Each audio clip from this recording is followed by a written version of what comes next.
Hello everyone, my name is Samuel Perez. I've been a Taekwondo resident for the last 11 years and I'm the coordinator of the Global Immersions Initiative Borderlands Fund. Thank you for having us here. Thank you for the invitation. I'm just going to give a little context of what Borderlands does and how is that we are involved on this pandemic situation down here in Tijuana. And I'm going to ask the questions that we have been asked for from you. Um, Borderland Fund was created as a response of the 2018 immigrant or Central American immigrant caravan coming to our region, Tijuana, San Diego.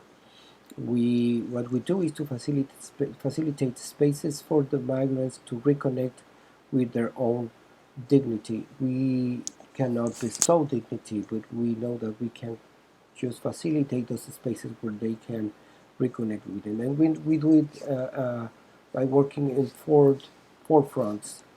Um the first one is to consolidate and dignify the spaces that we have, meaning the shelters.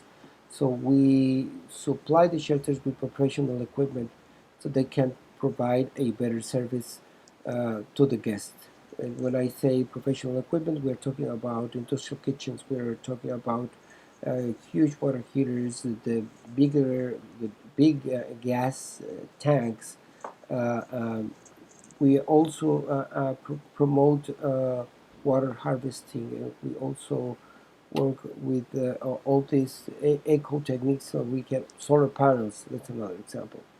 Uh, to we improve the building space not only physically but aesthetically. So that can give it's part of our trauma care, which is the next part, our trauma care program.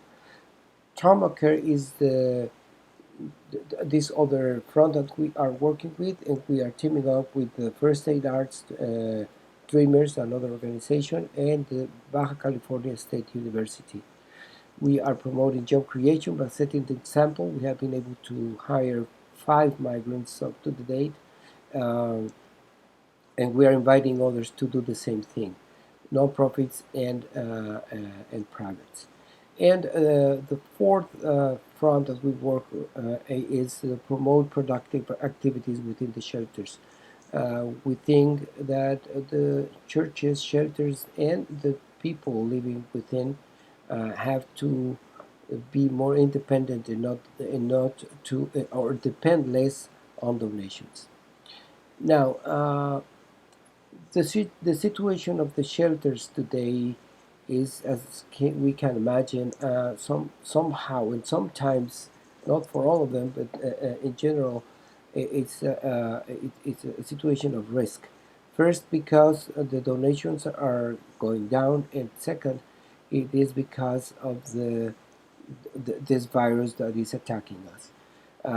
We have meet some people in crisis. What the families within the shelters are facing is doing nothing. They cannot go out of the shelter. Some shelters are very open, but most of them are following the rules, and they ask to the guest if they don't need to go out of the shelter, they shouldn't, and they should remain inside. For some of these migrants, what we have seen is that more than ever they feel in limbo. They have no uh, future or safe future. They cannot see what's going to happen in the future, and this is one response.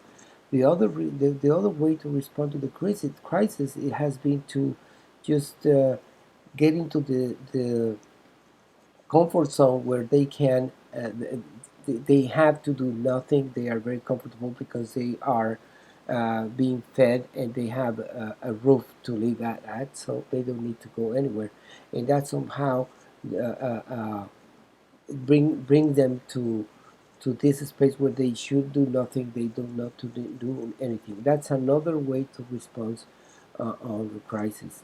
Uh, Most of the shelters still receiving donations, mostly food. So we know that most of the shelters are well fed. I mean, I'm talking about probably 90% of the shelters in Tijuana are well fed. Uh, the other thing is that they are closed. They are not open to newcomers anymore because they want to minimize the risk. Um, uh, we have a network of about 9 shelters that we work with. That we facilitate that network. 5 of them are Christian churches that open their doors as shelters. Uh, Christian churches of different denominations, very active, all of them, very on the helping people still. Some of them are taking risks. Some of them are receiving new people. We are pushing and we are asking them to know not to receive more people. We are trying to place these guys in a different shelters. We can't move people from one shelter to the other. It's still risky. The biggest challenge that we have here is 3 shelters that are really big, and they can receive up to 300 people, between 200 and 300 people. Christian churches, shelters, they are still open for newcomers. There's we are just waiting not for the best to come, see what's happening, what's going to happen there. Some pastors are in crisis.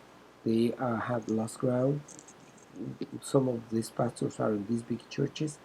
They are zero connection with reality. They are putting everything in the hands of God, and they are not taking any safety measurements.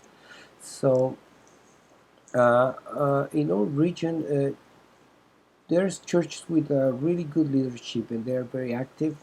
There is the one church, Camino de Salvación, with Pastor Jose Antonio Altamirano, which is offering Sunday services. They have a really well and simple but very well equipped hygiene stations within the shelters ever since you get put your feet into the church. Uh, this next question is a challenging one. What does peacemaking look during the quarantine? I can tell you that today for us is to keep these people well fed and within the shelters is our main goal, and bring a peace, a word of peace. That's very important. And we have to become very creative because there is not a manual for this thing. Uh, and how to respond to the most vulnerable in our society. We wish we could help everybody, but reality tells us that's not the answer.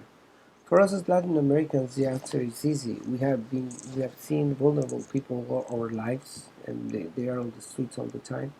So what we do is, we have been learning, is to pick one person, or one family, or one group, or one community, and help according to our possibilities. We cannot help everybody, but just help the ones you can, the ones close up to. And one important thing is to provide that the help we provide has to be uh, effective and intelligent help. Let's ask them what their needs are and try to meet them, try to solve their needs as much as we can.